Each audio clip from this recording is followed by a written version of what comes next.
Hello students, welcome to my YouTube channel SP commerce academy. Students, आज हम आपको बताने वाले हैं अंकेक्षक के विषय में कि अंकेक्षक कौन होता है, किसे कहते हैं। साथ ही साथ हम आपको ये भी बताएंगे कि अंकेक्षक कितने प्रकार के होते हैं। तो चलिए आइए जानते हैं कि अंकेक्षक क्या होता है, किसे कहते हैं। देखिए, जब हम बात करते हैं ऑडिटर के संबंध में, तो उससे पहले हमें ऑडिट की मीनिंग स्पष्ट रूप से जान लेनी चाहिए। अगर आपने हमारे पहले वीडियो को देखा होगा तो वहां पे हमने ऑडिट के संबंध में बकायदा अच्छे ढंग से बताया हुआ है। तो देखिए, ऑडिट के संबंध में अगर हम बात करें कि ऑडिट कहते किसको या क्या होता है अंकेक्षण, तो अंकेक्षण से आशय एक ऐसी प्रक्रिया से है जहां पे आपके व्यवसाय से संबंधित सभी लेखा पुस्तकों की जांच की जाती है। जांच करने के तत्पश्चात एक प्रतिवेदन तैयार किया जाता है। अब देखिए, ये जांच करने की जो प्रक्रिया है और प्रतिवेदन तैयार करने की जो प्रक्रिया होती है, इसको हम क्या कहते हैं? इसको हम कहते हैं अंकेक्षण। इसे कहते हैं ऑडिटिंग। और जब आपसे पूछा जाए कि अंकेक्षक कौन होता है, ऑडिटर किसे कहते हैं, तो इस प्रक्रिया को, इस कार्य को जो व्यक्ति करता है उसी को हम क्या बोलते हैं? अंकेक्षक बोलते हैं। तो आप अंकेक्षक के संबंध में आप ये कह सकते हैं कि अंकेक्षक से आशय एक ऐसे व्यक्ति से है जो अंकेक्षण संबंधी कार्यों को करता है तथा प्रतिवेदन तैयार करता है। देखिए, आपके अंकेक्षक की मीनिंग के साथ साथ आपसे कभी कभी पूछा जाता है कि अंकेक्षक कितने प्रकार के होते हैं, कौन कौन होते हैं, तो उसके बारे में जान लेते हैं। देखिए, ऑडिटर के संबंध में अगर हम बात करें तो ऑडिटर मुख्यतः 3 प्रकार का होता है। अब जो फर्स्ट टाइप होता है, फर्स्ट टाइप के बारे में अगर हम बात करें उसको बोलते हैं एमेच्योर ऑडिटर।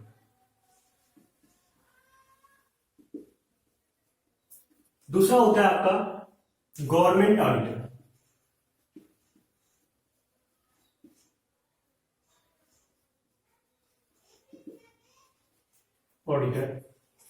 लास्ट जो होता है फाइनल आपका प्रोफेशनल ऑडिटर।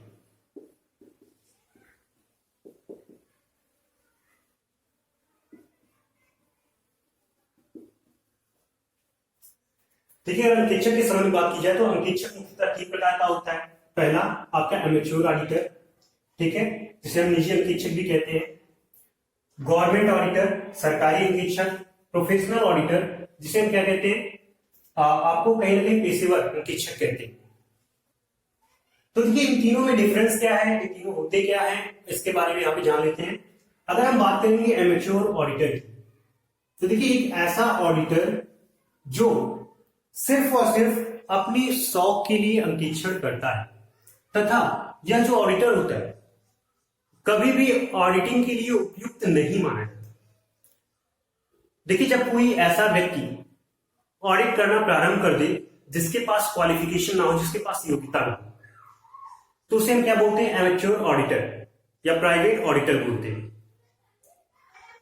अब देखिए, यहां पे योग्यता का तात्पर्य किससे?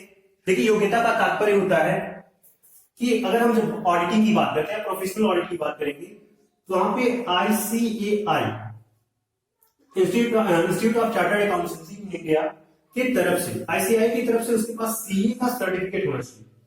हर एक कॉमर्स स्टूडेंट CA के संबंध में जानता है। अब देखिए, जो CA होते हैं यही मुख्यतः ऑडिटर की भूमिका निभाते हैं, और जिसको ICAI से CA का सर्टिफिकेट मिला होता है वही योग्य होता है। जिसको सर्टिफिकेट नहीं प्राप्त हुआ है वो एक एक्सपर्ट अकाउंटेंट है, या कोई भी अपना बिजनेस ओपन करके बैठा हुआ कोई भी व्यक्ति है साधारण, तो उसे हम क्या बोलेंगे? एमेच्योर ऑडिटर बोलेंगे। उसे कभी भी एक योग्य ऑडिटर की श्रेणी में नहीं रखा जाता। तो एमेच्योर ऑडिटर के बारे में बात करें अगर हम, तो इसकी मीनिंग क्लियर हो गई होगी आपको कि एक ऐसा ऑडिटर जिसके पास योग्यता नहीं होती, एक ऐसा ऑडिटर जो ICAI से सर्टिफिकेट प्राप्त नहीं किया होता, उसे हम क्या बोलते हैं? Amateur auditor. और ये ऑडिटर सिर्फ अंकेक्षण का काम अपनी शौक के लिए करता है। दूसरी तरफ अगर हम गवर्नमेंट ऑडिटर की बात करें कि गवर्नमेंट ऑडिटर क्या होता है, तो देखिए, गवर्नमेंट ऑडिटर के बारे में हमारे कॉन्स्टिट्यूशन ऑफ इंडिया आर्टिकल 148 में बताया गया है गवर्नमेंट ऑडिटर के बारे में। आप लोगों ने एक वर्ड सुना होगा CAG, कंट्रोलर ऑडिटर जनरल। तो जहां तक गवर्नमेंट ऑडिट का सवाल है, गवर्नमेंट की जो भी इंस्टीट्यूशंस हैं, आपके सेंट्रल गवर्नमेंट की जो भी आपके इनकम के रिसोर्सेज हैं, जो भी सेंट्रल गवर्नमेंट एक्सपेंसेस करती है, पब्लिक एक्सपेंसेस का जो भी काम होता है, साथ ही साथ जो स्टेट गवर्नमेंट के अपने रेवेन्यू हैं, अपने उनके जो एक्सपेंसेस हैं, उसकी ऑडिट की जो जिम्मेदारी होती है वो होती है सीएजी, कंट्रोलर ऑडिटर जनरल, जो आपके आर्टिकल 148 में कॉन्स्टिट्यूशन ऑफ इंडिया में डिफाइन किया गया है। अब देखिए यहाँ पे कैग के माध्यम से जो भी ऑडिटर ऑडिट का काम करता है उसे क्या बोलते हैं? गवर्नमेंट ऑडिटर बोलते हैं। तो सरकारी अंकेक्षक से आशय एक ऐसे अंकेक्षक से है जो सरकारी संस्थाओं के अंकेक्षण संबंधी कार्यों को करता है। और ये जो सरकारी अंकेक्षण सरकारी संस्थाओं के जो अंकेक्षण के काम होते हैं वो किसके द्वारा किया जाता है? सीएजी के द्वारा, कंट्रोलर ऑडिटर जनरल, महालेखा परीक्षक भी इसको बोलते हैं। अगर हम अभी बात करें 2020 की, तो अभी इस समय जो सीएजी के हेड है वो आपके हैं राजीव महर्षि जी, एक आईएएस ऑफिसर है, और जो इस समय इस पोजीशन पे हैं, कैग से संबंधित जो जिम्मेदारियां दी गई हैं वो राजीव महर्षि जी को दी गई। और अगर हम इनकी सैलरी वगैरह की बात करते हैं कि सैलरी लगभग 2,50,000 2.5 लाख के आसपास है, 2.5 लाख होती है। तो देखिए आपकी गवर्नमेंट ऑडिटर हो गए जो गवर्नमेंट संस्थाओं के ऑडिट का काम करते हैं। अगर उसके बाद हम आए प्रोफेशनल ऑडिटर पे, तो इसका जस्ट अपोजिट होता है। यहाँ पे डिग्री नहीं होती, यहाँ पे क्या होती है? डिग्री होती है। तो देखिए पेशेवर अंकेक्षक से आशय एक ऐसे अंकेक्षक से जो आपकी चार्टर्ड अकाउंटेंसी एक्ट की बात करें अगर हम,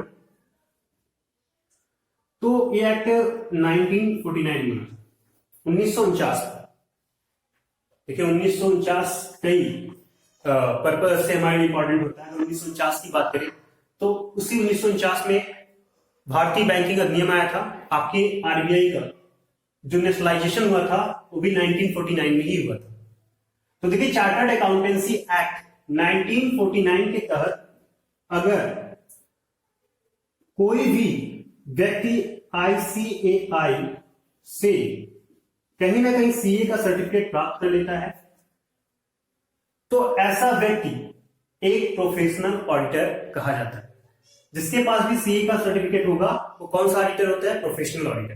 अकॉर्डिंग टू कंपनीज एक्ट 2013 की अगर हम बात करें तो वहां पे स्पष्ट रूप से ये मेंशन किया गया है कि जो भी कंपनीज है, जो रजिस्टर्ड कंपनीज है, उनकी ऑडिट सिर्फ और सिर्फ कौन कर सकता है? सीए ही कर सकता है। हम किसी प्राइवेट ऑडिटर से या फिर एमेच्योर ऑडिटर से कभी भी अपने किसी भी कंपनी का ऑडिट नहीं करा सकते। कंपनी की ऑडिट जब भी होगी तो कैसे होती है? सीए के माध्यम से। इसे क्या बोलते हैं? Professional auditor. जितनी भी कंपनियां हमारे देश में रन कर रही है उनकी ऑडिट कभी भी एमेच्योर ऑडिटर से नहीं की जाती। देखिए एमेच्योर ऑडिटर फिर ऑडिट किसका करता है? एमेच्योर ऑडिटर की अगर हम बात करें प्राइवेट ऑडिटर की, तो जितने भी आप सोल ट्रेड देख रहे हैं, जो फर्में देख रहे हैं, पार्टनरशिप फर्म जो है, इन सबकी जो ऑडिट होती है वो किसके द्वारा होती है? एमेच्योर ऑडिटर के द्वारा होती है। क्लियर है? तो देखिए यहाँ पे एमेच्योर ऑडिटर के बारे में आपको बताया गया कि जिसके पास आईसीआई से सीए का सर्टिफिकेट ना हो।